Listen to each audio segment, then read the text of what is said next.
Assalamualaikum warahmatullahi wabarakatuh.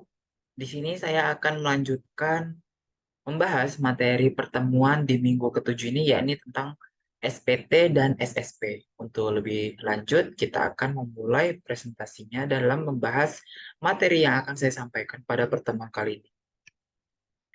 Yang pertama itu kita harus mengetahui apa itu SPT.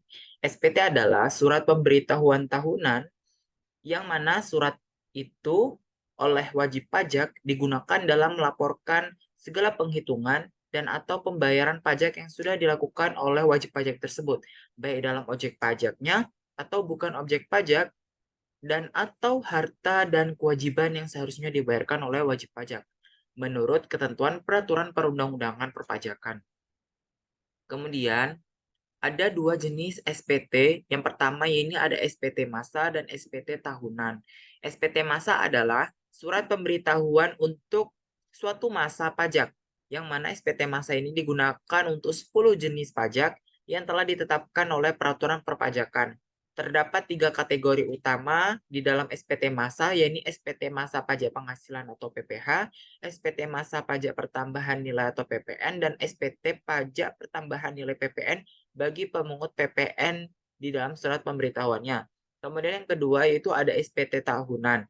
SPT tahunan ini merupakan surat pemberitahuan untuk suatu tahun pajak yang berlaku, yang mana SPT tahunan ini meliputi SPT tahunan orang pribadi maupun SPT tahunan badan atau organisasi. Kemudian yang kedua ini kita akan membahas bentuk dan isi SPT itu sendiri. SPT terdiri dari SPT dalam bentuk formulir, kertas, dan SPT dalam bentuk dokumen elektronik secara online yang dapat diakses di website DJP. Nah, dokumen elektronik ini biasanya disebut ESPT atau yang langsung diisi di web disebut e-filing di Direktorat Jenderal Perpajakan, yang mana isi SPT itu adalah memuat informasi wajib pajak. Kemudian, dalam SPT itu sendiri ada beberapa hal-hal yang disampaikan di sini. Yang pertama yaitu penundaan penyampaian SPT.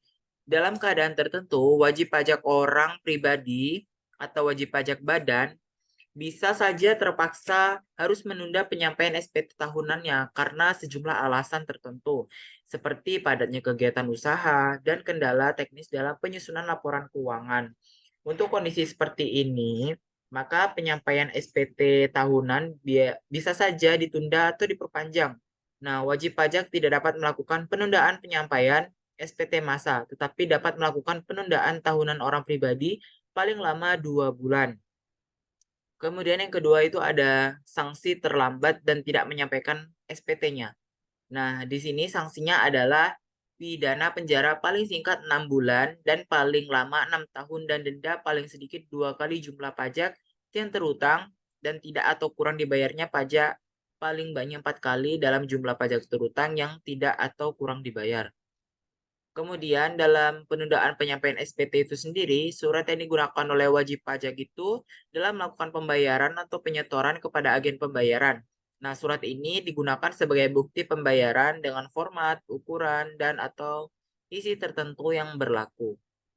Kemudian SSP. Nah, tadi sudah ada SPT, kemudian ada SSP. SSP merupakan surat setoran pajak yang mana berfungsi sebagai bukti pembayaran bahwa kita sudah melakukan pembayaran pajak yang telah disahkan oleh pejabat kantor penerima pembayaran yang berwenang, atau apabila telah mendapatkan validasi dari pihak lain yang berwenang apapun itu.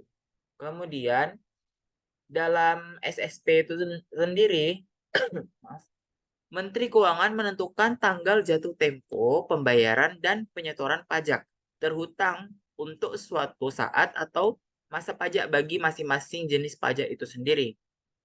Nah, paling lama itu ada 15 hari setelah saat terhutangnya pajak atau berakhirnya masa pajak. Nah, batas akhir penyetoran PPH atau pajak penghasilan ini yang masa yaitu tanggal 10 dan tanggal 15 di bulan berikutnya. Tanggal 15 sendiri diperuntukkan bagi bukti setor dan tanggal 10 bagi bukti pemotongan atau pemungutan. Nah, itu tadi yang saya sampaikan adalah berkaitan dengan SPT dan SSP. Dalam kesempatan kali ini saya mengucapkan terima kasih karena sudah memberikan waktunya untuk dapat melihat video ini tentang penyampaian materi yang saya berikan. Sekian dari saya, terima kasih. Wassalamualaikum warahmatullahi wabarakatuh dan terima kasih dan kita bertemu kembali di materi selanjutnya.